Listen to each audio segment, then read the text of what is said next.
गोटे माटीर दीप सारा राति अंधकार सहित लड़ी निजर उज्ज्वलता प्रदान करिथाए, तथापि से हार मानि न थाए।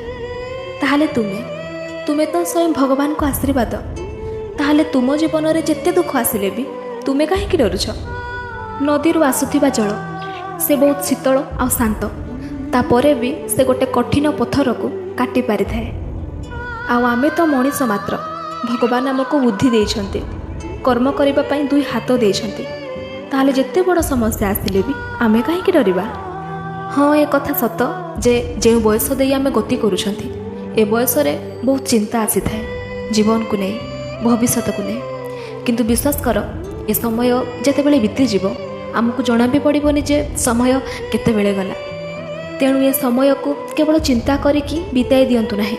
ए समय हेउची कर्म करिवार समय, चिंता करिवार नह। जीवन रे ए कथाटा सबु बेले मन रखिथिबे कि जेतेबेले आपण सफलता पाइजिबे सेतेबेले लोकमान्य आपणकर प्रशंसा करबाकू लागिबे। लोकमान्य आपणकर तारीफ तो करिबे, किंतु आपण केउ समय दे गति करि आसिचंती, केते संघर्ष करिचंती, लोकमान्य केबे भी सेइटा बुझिबेनी। तेणु लोकमान्य केवल सुखर साथी, दुखर नुहंती। तेणु केबे भी कौनसी लोकर कथा शुणी डिमोटिवेट हेबे नाही।